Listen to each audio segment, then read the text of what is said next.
अखिलेश पवार जे आरोपी नंबर 2 त्याच्यातर्फे आज कोर्टासमोर युक्तिवाद केलेला आहे आणि मुळात माझं असं म्हणणं आहे की ही जी काही अरेस्ट अखिलेश पवार आणि इतर याला जी काही केलेली आहे ही अरेस्टच इल्लिगल आहे। बेसिकली पूर्ण फिर्याद वाचल्यानंतर हे आपल्याला लक्षात येईल की 304 ज्याला आम्ही कल्पबिल होमिसाईड सदृश्य मनुष्यबळ हा गुन्हा याच्यात लागूच होत नाही हो।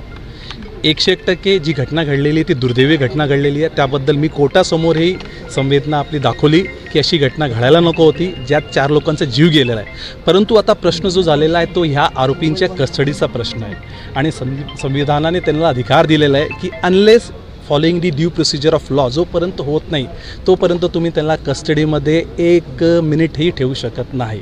आमचं कोर्टाला हेच म्हणणं होतं की 304 IPC हा गुन्हा लागू होत नाही, जास्तीत जास्त 304A ज्याला आपण accidental death motor vehicle accident ज्याला म्हणतो एक दुर्भाग्य घटना घडलेली आहे तो ह्याच्यात लागू होईल आणि तो लागू झाला तर सगळे ऑफेन्सेस हे बेलेबल ऑफेन्स होतील आणि बेलेबल ऑफेन्स झाल्यानंतर त्यांना जामिनावर सोडणं ह्याशिवाय दुसरा कुठलाच पर्याय नाही।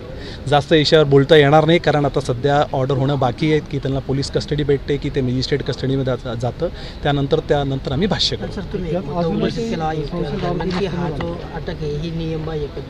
मी एक्झॅक्टली तेच म्हणतो की माझं म्हणणं आहे की ही अरेस्टच जी आहे ही इल्लिगल आहे, 100% अरेस्ट इल्लिगल आहे कारण सेक्शन 304 ज्याला हा एक कलर दिला गेलेला आहे असं वाटतं।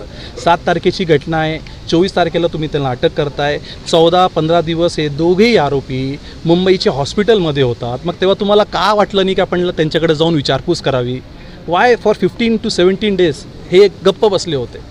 जनरली हे असं होत नाही हो। मी कोर्टासमोरही 2-3 उदाहरण दिले, ते उदाहरण मी परत इथे आपल्यासमोर सांगत नाही, परंतु सलमान खानची ही केस जी आहे त्यात पण असंच घडलेलं होतं। गाडीमध्ये जो कोणी माणूस ड्रायव्हरच्या बाजूला बसला असेल तुम्ही त्यांच्याविरुद्ध 304 लावणार? हे कायद्याला धरून नाही। बसमध्ये 50-50 लोक जातात, ॲक्सिडेंट होतं तर तुम्ही ड्रायव्हरसोबत गाडीचा काही जो काही क्लीनर असेल कंडक्टर असेल आणि इतर लोक बसले असतील त्याला तुम्ही 304 लावणार?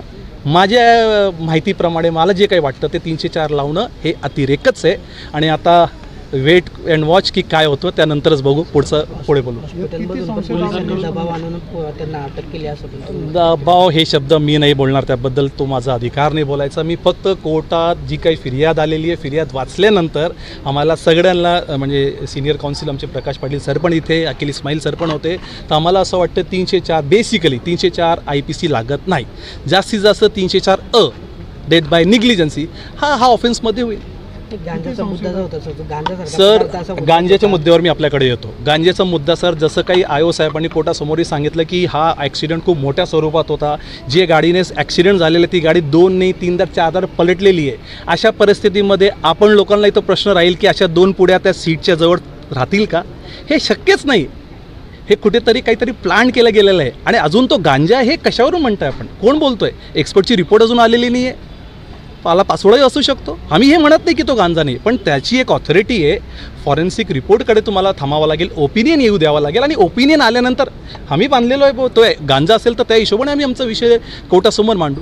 गांजेलाही 2 प्रकार आहे, कमर्शियल क्वांटिटी, स्मॉल क्वांटिटी। आता जितकं आपण खोलात जाऊ तितकं बोलता येईल, पण मला लावली आहे सर NDPS लावली आहे त्यांनी लावली ते कसं सर ते तर गांजासारखा पदार्थ सर तुम्ही एक मुद्दा कोर्टात मांडला की 279 आणि 304 279 जो माणूस गाडीत चालवतो रॅशली आणि निग्लिजंट ड्रायव्हिंग जो करतो त्यालाच 304 लागू होईल। एखाद्या ॲक्सिडेंटमध्ये कोणी मृत्यू पावला असेल तर आपण त्याला डेथ बाय निग्लिजन्सी म्हणतो।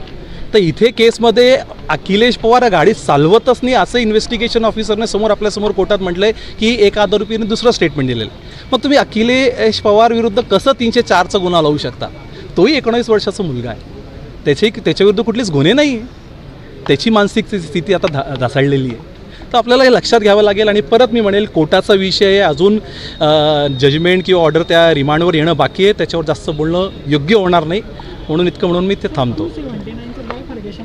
279चा अर्थच असं होतो की जो माणूस गाडीत चालवतोय एक टू व्हीलर असो की फोर व्हीलर असो, आणि तो रॅशली आणि निग्लिजंटली दोन कॉन्सेप्ट आहे. म्हणजे खूप वेगाने रस्त्याची परिस्थितीकडे त्याने दुर्लक्ष केलं असेल, एखादा वरण असेल तिथून त्याने लक्ष दिलं नसेल, स्पीड ब्रेकर असेल तिथे लक्ष दिलं नसेल आणि त्याच्याकडून निष्काळजीपणा त्याच्याकडून झाला असेल गाडी चालवताना, तर 279 ऑफ दी IPC हा लागू होतो.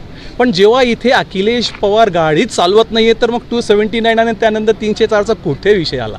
येणारच नाही, असं आमचं मेहरबान कोर्टाला म्हणणं होतं.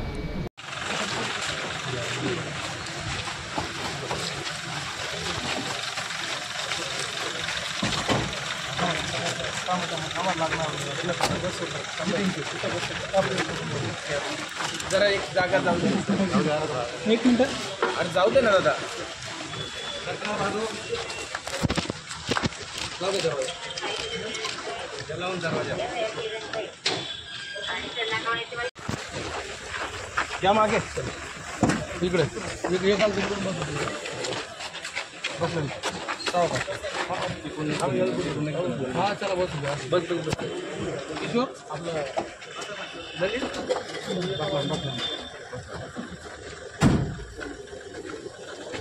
तिकडून